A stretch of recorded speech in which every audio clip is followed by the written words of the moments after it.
2026 বিশ্বকাপের আর্জেন্টিনা বনাম স্পেনের ফাইনাল ম্যাচটি আবারও খেলা হবে।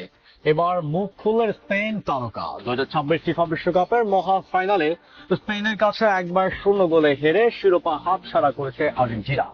কিন্তু মেটলাইফ স্টেডিয়ামের শেষ বাঁশি বাজার এতদিন পরও সেই ফাইনালের রেশ কিন্তু বিন্দুমাত্র কমেনি। এনজো ফার্নান্দেজের বিতর্কিত লাল কার্ড এবং একাধিক অন ফিল্ড সিদ্ধান্ত নিয়ে ক্ষোভে ফেটে পড়া আর্জেন্টাইন সমর্থকরা শুরু করেছেন এক বিশাল অনলাইন পিটিশন। বিশ্বজুড়ে ইতিমধ্যে 80,000-এর বেশি মানুষ সই করেছেন এই দাবিতে ফাইনাল ম্যাচটি বাতিল করে অন্য রেফারির অধীনে আবার আয়োজন করতে হবে। আর এই তোলপাড়ের মাঝে অবশেষে মুখ খুলেছেন বিজয়ী স্প্যানিশ দলের তারকা ডিফেন্ডার পেদ্রো পোরো। কিন্তু স্প্যানিশ ক্যাম্প থেকে ঠিক কি বার্তা আসলো? 80,000 মানুষের এই দাবি কি সত্যি ফিফাকে বাধ্য করতে পারবে বিশ্বকাপ ফাইনাল পুনরায় আয়োজন করতে, নাকি এটি কেবল ভক্তদের আবেগী এক চেষ্টা হিসেবে ইতিহাসে রয়ে যাবে? চলুন এই এক্সক্লুসিভ ভিডিওতে পোরোর প্রতিক্রিয়া এবং ম্যাচ পুনরায় খেলার বাস্তব সম্ভাবনা রহস্য ভেদ করা যায়। বন্ধুরা, মেটলাইফ স্টেডিয়ামে অনুষ্ঠিত ফাইনাল অতিরিক্ত সময়ের 106 মিনিটে বার্সেলোনা ফরওয়ার্ড ফেরান তোরেসের জয় সূচক গোলে দ্বিতীয়বারের মতো বিশ্ব চ্যাম্পিয়ন হয় স্পেন। পুরো ম্যাচে স্প্যানিশরা দুর্দান্ত খেলল। ম্যাচের চিত্র নাটকীয় রূপ নেয় যখন আর্জেন্টিনার মিডফিল্ডার এনজো ফার্নান্দেজ সরাসরি লাল কার্ড দেখে মাঠ ছাড়েন। 10 জনের দলে পরিণত হওয়া আর্জেন্টিনার সমর্থকদের মতে ম্যাচের মাঝ পথে বেশ কয়েকটি সিদ্ধান্ত তাদের দলের বিপক্ষে গেছে।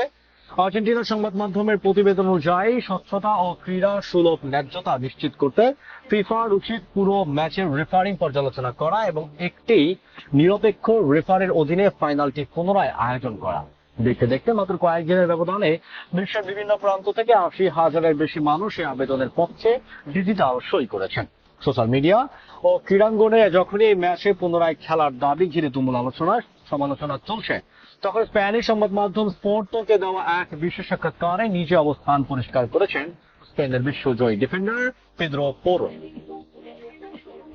অনলাইন পিটিশন ও ম্যাচ পুনরায় খেলার দাবি নিয়ে জানতে চাওয়া হলে টটেনহ্যাম হটস্পারের এই তারকা সরাসরি বিষয়টিকে বাইরে থেকে বলা কথাবার্তা বলে উড়িয়ে দেন।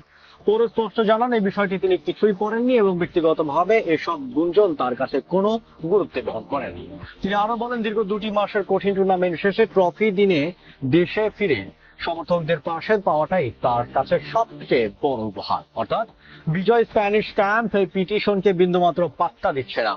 চ্যাম্পিয়ন তারকা স্প্যানিশ পোরো তো বিষয়টিকে উড়িয়ে দিলেন, কিন্তু আন্তর্জাতিক ফুটবলের আইন কি বলে? 80,000 বা 8 লাখ মানুষ সই করলেও ফিফার বিধিমালা অনুযায়ী কি বিশ্বকাপ ফাইনাল পুনরায় আয়োজনের কোনো সম্ভাবনা আছে? ফুটবল আইন বিশেষজ্ঞদের মতে উত্তরটি এক কথায় না। ফিফার অফিসিয়াল ডিসিপ্লিনারি কোড অনুযায়ী মাঠে রেফারির দেওয়া সিদ্ধান্তই চূড়ান্ত এবং সর্বজনগ্রাহ্য। আন্তর্জাতিক ফুটবলের ইতিহাসে আজ পর্যন্ত রেফারি সিদ্ধান্তগত ভুলের কারণে কোনো ম্যাচ, তাও আবার বিশ্ব ফাইনালের মতো মেগা ইভেন্ট পুনরায় আয়োজন করার কোনো নজির নেই।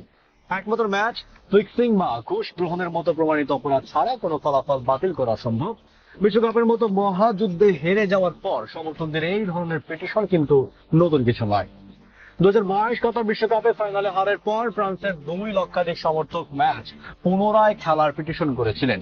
এমনকি 2026 বিশ্বকাপে সেমিফাইনালে স্পেনের কাছে হারের পর ফরাসিরা 82,000-এর বেশি সই তুলেছিলেন। কিন্তু আন্তর্জাতিক ফুটবলের কঠোর নিয়মের কারণেই সেই পিটিশনগুলোর কোনো আইনি মূল্য ছিল না।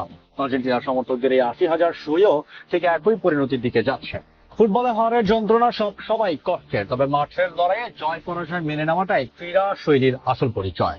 পেদ্রো পোরোর মন্তব্যে এটা স্পষ্ট যে চ্যাম্পিয়নরা এখন উদযাপন নিয়ে ব্যস্ত, আর পিটিশন কেবলই ভক্তদের ক্ষোভের বহিঃপ্রকাশ। এই অনলাইন পিটিশন নিয়ে আপনার কি মতামত? কমেন্টে জানান আপনার লিখিত মতামত। 2026 ফিফা বিশ্বকাপের এমন সব সত্য ও বিশ্লেষণধর্মী ইনসাইড নিউজ পেতে আমাদের চ্যানেলটি এখনই সাবস্ক্রাইব করে বেল আইকনটি প্রেস করুন। দেখা হচ্ছে পরের পর্বে। ধন্যবাদ।